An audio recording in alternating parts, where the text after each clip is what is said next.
Dans ce nouveau chapitre, nous allons apprendre à structurer un tableau en HTML et nous allons donc déjà apprendre à créer une ligne d'en-tête pour notre tableau et également à découper notre tableau en différentes parties.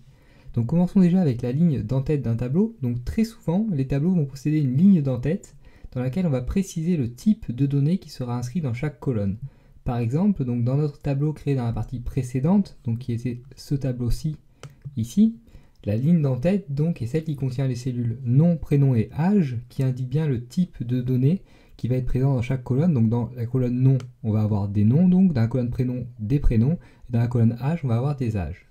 Alors pour créer une ligne d'en-tête en HTML, nous allons cette fois-ci utiliser l'élément TH, donc qui signifie Table Head, ou en-tête de tableau en français, à la place de nos éléments TD, donc dans notre première ligne. Donc pour cela, on retourne dans notre éditeur ici. Donc en HTML, on va tout simplement donc remplacer nos cellules, donc nos éléments TD, par des éléments TH, donc pour la première ligne de notre tableau. Donc TH au début et TH à la fin également, évidemment, dans la balise servante des éléments. Donc comme ceci tout simplement. Et on va également enlever la classe, donc impair ici. On enregistre et on affiche immédiatement afin de voir le résultat.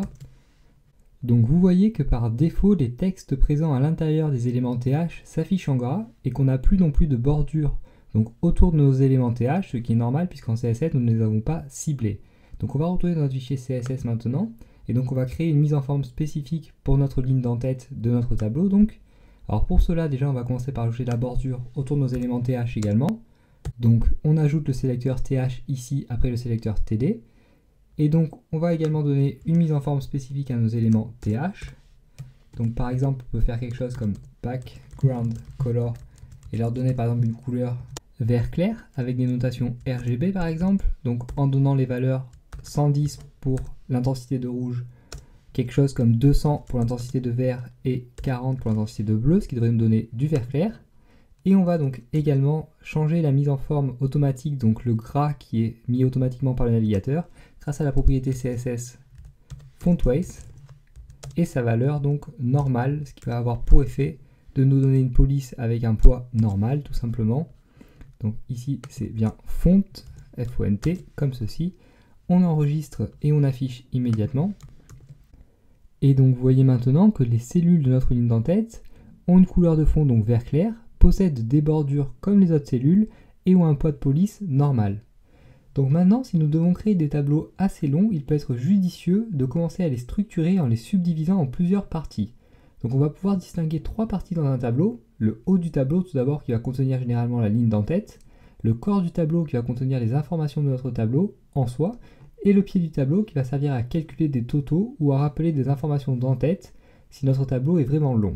Alors pour chaque partie d'un tableau, un élément HTML spécifique a été créé, et nous avons donc les éléments tHead, donc pour table head pour la tête du tableau, tBody pour table body pour le corps du tableau, et tFoot, donc pour table foot, pour le pied donc du tableau. Alors on va voir immédiatement comment utiliser ces nouveaux éléments donc de façon judicieuse. Donc pour cela, on va créer un nouveau tableau.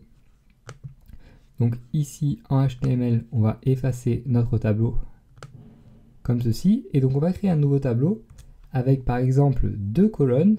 Donc on crée déjà une première ligne d'en-tête ici, donc TR, TH, donc par exemple le mois en première colonne et la dépense relative à chaque mois en deuxième colonne, comme ceci.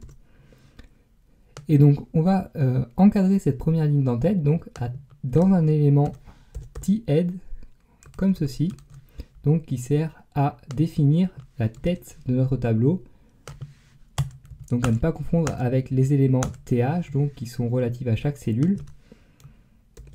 Hop, donc comme ceci.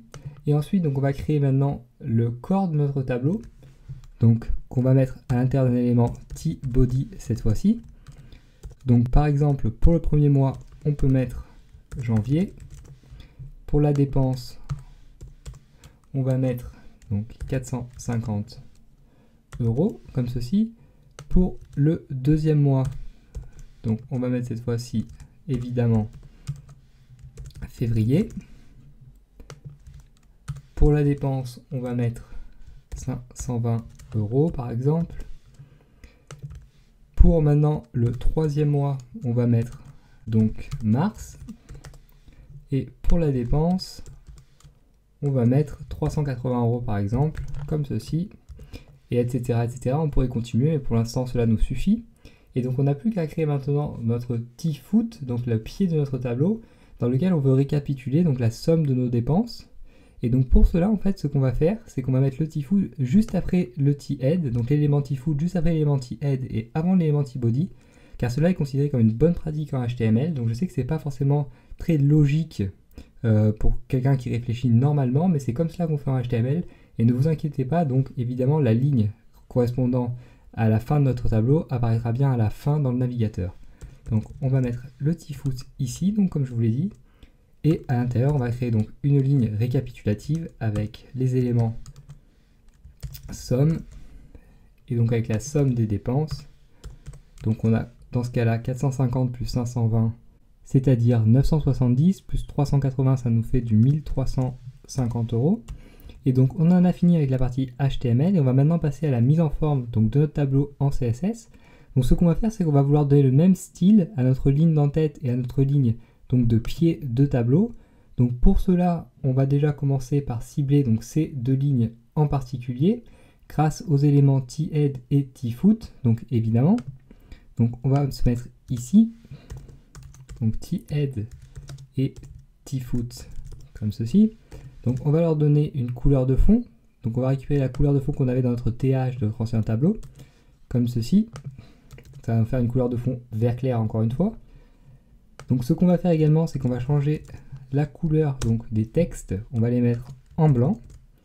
Et on va également donc mettre tous les textes de ces lignes en majuscule, donc avec la propriété text transform et sa valeur uppercase, comme ceci. Ensuite, donc, on va modifier un petit peu donc, ce qu'on avait fait avec nos lignes pair et impair ici. Donc, on va modifier les couleurs afin que ce soit plus doux pour l'utilisateur final. Donc, on va déjà mettre ici pour les lignes donc pair un gris très très clair comme ceci et un gris un petit peu plus foncé pour les lignes impaires. Donc, avec hop, la valeur CCC par exemple, on enregistre et on affiche immédiatement. Alors ici on s'aperçoit que tout fonctionne bien à part pour la couleur de fond de notre première et de notre dernière ligne de tableau, donc qui devrait être vert clair normalement. Alors pourquoi on a ce problème en CSS?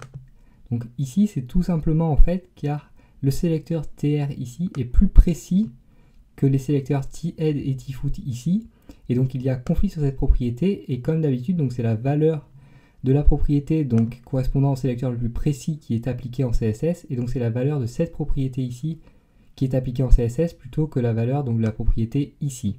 Alors donc ce qu'on va devoir faire donc, tout simplement c'est cibler de façon plus précise donc, nos éléments afin donc, que cette propriété ici soit appliquée.